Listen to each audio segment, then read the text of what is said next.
Hello and welcome. I'm Lloyd and this is the Dressing Gown Diary. This is a review show of round 1 of the summer tour and a preview show of round 2. So let's just start with things that kicked off in New Zealand. 8:35, I'm sure you're all up bright and early to watch Wales do what they do best.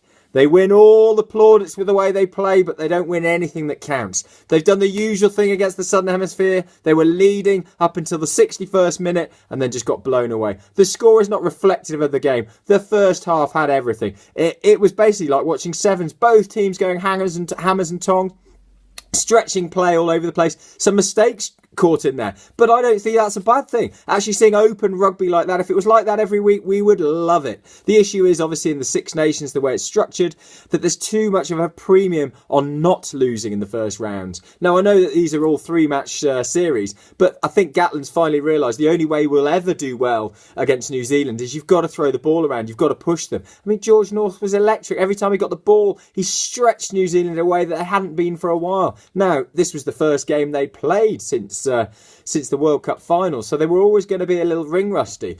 But what happened? New Zealand showed the class. They kept their composure.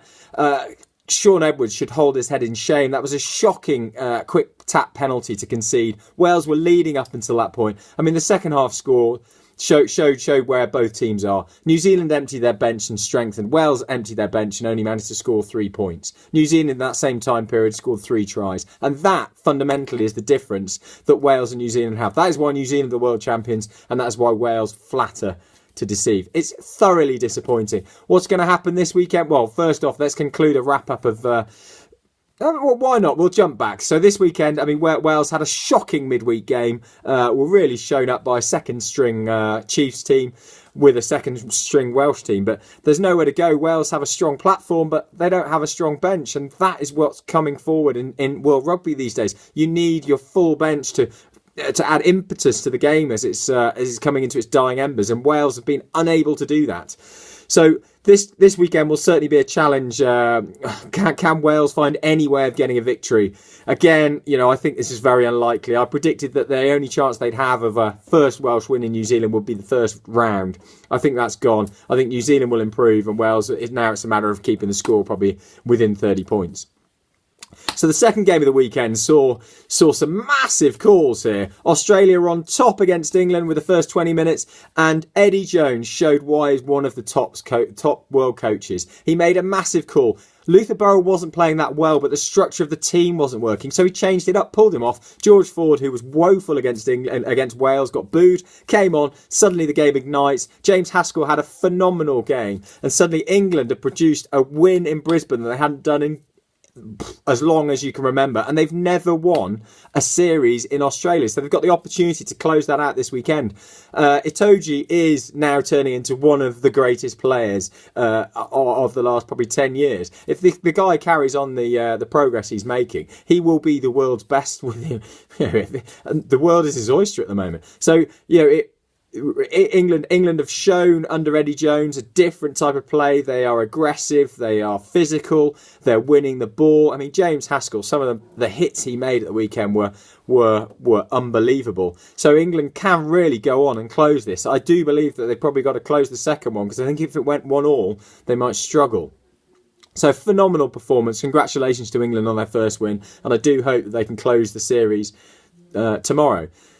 Now, the next game of the weekend was unbelievable. Ireland winning in South Africa, playing for 60 minutes with 14 men, going down to 13 men with a sin binning, somehow finding the way through. I mean, this reminded me a little bit of Wales against Australia when in the World Cup, where Wales were playing against 13 players. But couldn't find the withdrawal to score the tries. And South Africa showed the same thing. They were looking for contact constantly, smashing big bodies, big men. I mean, Henderson had a phenomenal game. He got turnovers, he won line-outs, he made big hits. This is the Irish team that really stepped up to the plate. Perhaps this is a coming of age of some of the players. You know, there were always worries with some of the retirements they've gone through and injuries for this tour. But gee, did they step up to the plate. Any win in South Africa is a great win. But But when you add in the fact that CJ Sander was sent off after 20 minutes and you're down to 13 players, it was a phenomenal performance. And the Irishman standing shoulder to shoulder, I salute you. Congratulations, it's a phenomenal win. It also helped me for the dressing gown diary because I predicted 4 wins would be a good result for the Northern Hemisphere teams. I was, fingers crossed, hoping that Wales might find a way of beating New Zealand, but that clearly was just a step too far. But 2 out of 3, as they say in the first weekend, isn't bad. You know, Ireland will be looking to close the series as well. What kind of response are you expecting from South Africa? They are a team, new coach, trying to play a new different, new players, but you know, Ireland have a great opportunity again. So look. Again, there's a lot of sport going on this weekend. Euro 2016 is grabbing everyone's attention. There was a great game yesterday, lunchtime, England-Wales. Now, those of you who know that I support Wales at rugby might be surprised to hear that I support England at football. But it was a great game, great atmosphere. But this dressing gown diary is not to talk about the European Championships. It's to talk about the rugby. So you guys have a great weekend and watch as many of the halves as you can. Thanks. Bye-bye.